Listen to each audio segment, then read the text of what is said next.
Good morning guys. അപ്പോൾ okay, അപ്പം ഞാനിതിന് അകം കാണിച്ചു തരാം എന്താന്നുള്ളത്. നല്ല വിഷമമുണ്ട് സത്യം പറഞ്ഞാൽ ഇവിടുന്ന് പോകുന്നതിന്. ഒരുവിധം സാധനങ്ങളെല്ലാം ഒന്ന് എടുത്തതാ, കാണിച്ചു തരാം. ഇതിൻ്റെ അകം കണ്ടു കഴിഞ്ഞാൽ നിങ്ങൾക്ക് മനസ്സിലാവും എത്രത്തോളം പേടിച്ച് എന്തെല്ലാം അവസ്ഥയിലാണ് നമ്മൾ ഇവിടുന്ന് ഇറങ്ങിയതെന്നുള്ളത്.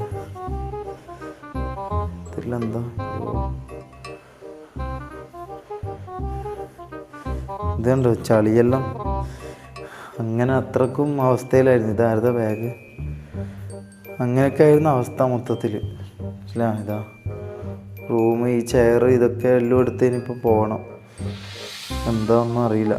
മനസ്സിലാ, ഇങ്ങനെയൊക്കെയാണ് അവസ്ഥകൾ വരുന്നത്. ഇങ്ങനെയൊക്കെയാണ് കഴിച്ച ഫുഡ് വരെ ചിലപ്പം ബാക്കി ഇടുണ്ടാവും. ഇതാ അങ്ങനെ അത്രക്കും ഈ പറഞ്ഞ പോലെ പേടിച്ച് പണ്ടാരടങ്ങിയിട്ടാണ് നമ്മൾ ഇതാക്കിയത്, ഇറങ്ങി ഓടിയത്. ഞങ്ങൾക്ക് എന്തായാലും ഇവിടെ നിൽക്കാൻ പറ്റുന്നില്ല. ഞങ്ങൾക്ക് ഇവിടെ നിൽക്കുമ്പോൾ തന്നെ എന്തോ ഒരു നെഗറ്റീവ് ഇതൊക്കെയാണ് ഞങ്ങൾക്ക് ഫീൽ ചെയ്യുന്നത്. മുമ്പ് അങ്ങനെ ആയിരുന്നില്ല, പക്ഷേ ഈ സംഭവമൊക്കെ വന്നതിന് ശേഷം ഈ സ്ഥലം തന്നെ എന്തോ അങ്ങനെയൊക്കെ തോന്നുന്നു ഗൈസ്. നമ്മളിങ്ങനെയൊന്നും വിചാരിച്ചല്ല ഈ വീടെടുത്തത്. ഈ വീടെടുക്കുമ്പോൾ നമ്മൾ എന്താ പറയുക, ഒരു വർഷത്തേക്കുള്ള എന്താ പറയുക കരാറും 1 വർഷത്തേക്കുള്ള വൈഫൈൻ്റെ ഒക്കെ പൈസ കൊടുത്തിട്ടാണ് ഞാൻ ഇത് എടുക്കുന്നത്. കാരണം ഒരിക്കലും ഈ വീട് ഒയ്യൂല എന്നുള്ള ഈ പറഞ്ഞ വൈബും കാര്യങ്ങളൊക്കെ വെച്ച് നമ്മൾ ഒയ്യൂല എന്നുള്ളൊരു ലെവലിലായിരുന്നു നമ്മൾ ഈ വീട് കണ്ടതൊക്കെ. പക്ഷേ ലൈഫാണ് ഗൈസ്, അത് നമ്മളെ കയ്യിൽ നിൽക്കില്ല. അത് അള്ളാഹ് തീരുമാനിക്കുന്ന പോലെ അല്ലെങ്കിൽ ദൈവം തീരുമാനിക്കുന്ന പോലെ പോകും. അപ്പം ഈ പറഞ്ഞ പോലെ വീട് ഒയ്യെന്ന് ഈ പറഞ്ഞ നമ്മൾ സാധനങ്ങൾ വല്ലതും എടുത്ത് ഇവിടെ നിൽക്കാൻ പറ്റില്ല. എവിടെയെങ്കിലും കാറിലെങ്ങാനും കിടന്നുറങ്ങാം, അല്ലെങ്കിൽ വേറെ എവിടെയെങ്കിലും കിടന്നുറങ്ങാം.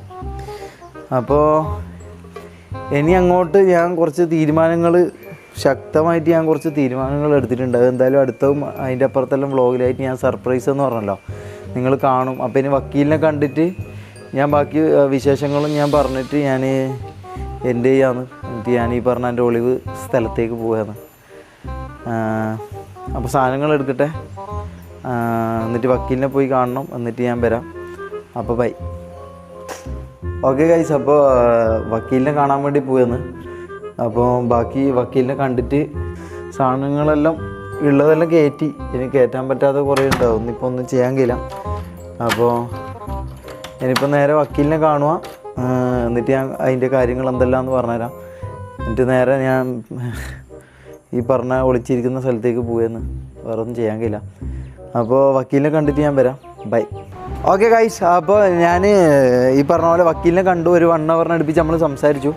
പിന്നെ ഇപ്പോൾ ജുമാൻ്റെ ടൈമായി, അപ്പോൾ പള്ളിയിൽ പോകാമെന്ന് വിചാരിച്ച്. അപ്പോൾ അതിന് മുമ്പ് വീഡിയോ എടുത്ത് കാര്യങ്ങൾ പറഞ്ഞിട്ട് പോകാമെന്ന് വിചാരിച്ച്. അപ്പോൾ വക്കീലിനെ കണ്ട് സംസാരിച്ച് എനിക്ക് പറ്റിയ അല്ലെങ്കിൽ നമുക്ക് പറ്റിയ മിസ്റ്റേക്ക് എന്ന് വെച്ചാൽ നമ്മൾ ലേറ്റായി ഗൈസ്. ഈ പറഞ്ഞ പോലെ കുറച്ച് ലേറ്റായി പോയി. കാരണം ഇത് നേരത്തെ നമ്മൾ ഫയൽ ചെയ്യേണ്ട, അല്ലെങ്കിൽ നേരത്തെ ആദ്യം ഡിഫേമേഷന് പോകേണ്ട ആൾ ഞാനായിരുന്നു.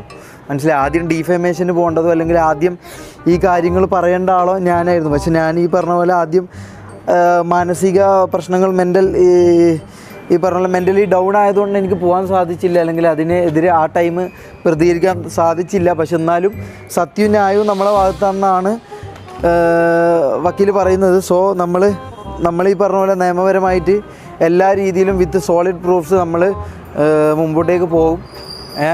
നമുക്ക് ഈ പറഞ്ഞ പോലെ ഫസ്റ്റ് മെൻ്റലി ഒന്ന് ഡൗൺ ആയെങ്കിലും ഈ പറഞ്ഞ പോലെ നമ്മളെ ഭാഗത്താണ് ന്യായം. അപ്പോൾ അതുമായിട്ട് മുമ്പോട്ട് പോകാൻ തന്നെ നമ്മൾ തീരുമാനിച്ചിട്ടുണ്ട്.